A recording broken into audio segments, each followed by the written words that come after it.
উড়ে গেছে তখন আমরা মানে নামাজে দাঁড়ামু এই অবস্থায় দেখতেছি আগুন লাগছে বিমানটা। তখন আইসা প্যারাশুটটা এই গাছের মধ্যে আটকে গেছিল। পরে স্কোয়ার লিডার যে একটা রুমের মধ্যে পড়ছিল এটা কেউ জানতো না, মানে ওই রুমটা ছিল বদ্ধ তালা মারা। 1.5 ঘন্টা পরে আমরা সবাই দেখছি যে ওই বেলুনটা গাছের মধ্যে একটা ঝুলতেছে। তখন আমরা ভাবলাম যে বেলুন এখানে কেন রয়েছে, আমরা ভাবছি যে ওইখানেই স্কোয়ার লিডার মারা গেছে। তখন স্কোয়ার লিডার যখন ওইখানে মারা গেছে মনে করছি, তখন তো এদিকে আর আমরা এতই প্যারাসাদ নিয়ে নেই কা, আমরা ওইদিকে নিয়ে ব্যস্ত, পানি টানি বালি টালি নিয়ে ওইদিকে আগুন নিবানোর অনেক চেষ্টা করতেছি।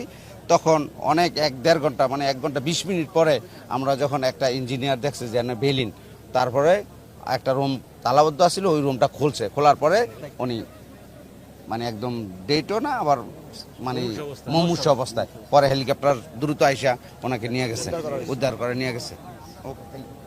আমরা যখন এই ব্লাস্টের শব্দ হয় তখন এই যে পিছনে এই বিল্ডিংটা আছে, এই বিল্ডিংটার পিছনে একটা রুম আছে।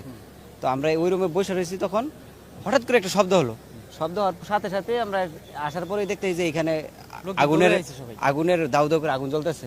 তখন আমরা সর্বপ্রথমে আমরা এলাকার লোকজন আসার পরে আমরা ওই সাইডে এই 2 তলার আরেকটা গেট আছে ওই সাইড দিয়ে, ওই গেটটা আমরা বের করে ছাত্রছাত্রী কিছু আমরা বের করার সাথে সাথে তখন এইখানে আসার সাথে সাথে আবার আগুনের আরো লেলি বের হয়ে আসে।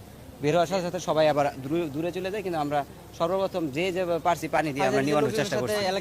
সর্বপ্রথম এখানে আসছে হচ্ছে সেনাবাহিনীর আসার মনে হয় 5-10 মিনিটের ভিতরে আবার আসছে ফায়ার সার্ভিস।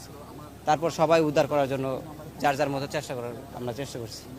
ঠাস করে এখান দিয়েই আসছে, আমাদের পাশে এখানে, আমরা এখানেই থাকি।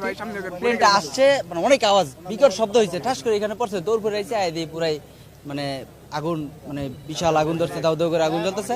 তৎক্ষণাৎ সাথে সাথে বাল্টি নিয়ে যেভাবে পারছি লোকেদের সাথে পানি টেনে দিছি, এতটুকুই। 1:06 দিকে মানে আগুন ধরছে এখান থেকে আরো প্রায় 5-7 কিলোমিটার দূর থেকে দৌড়, ওইখান থেকে আগুন ধরার অবস্থা, আকাশী আগুন ধরার অবস্থায় প্লেনটা আসতেছিল।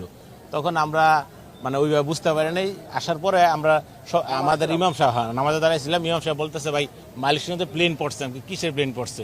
যে শব্দ হয়েছে মনে হয়েছে চালে কেউ ঢিল দিছে, এরকম শব্দ পাইছি আমরা।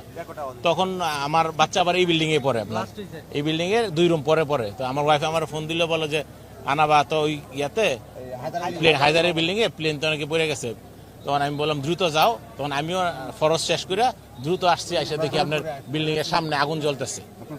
আমার মেয়ে, হ্যাঁ মেয়ে ছিল, এখন সুস্থ আছে।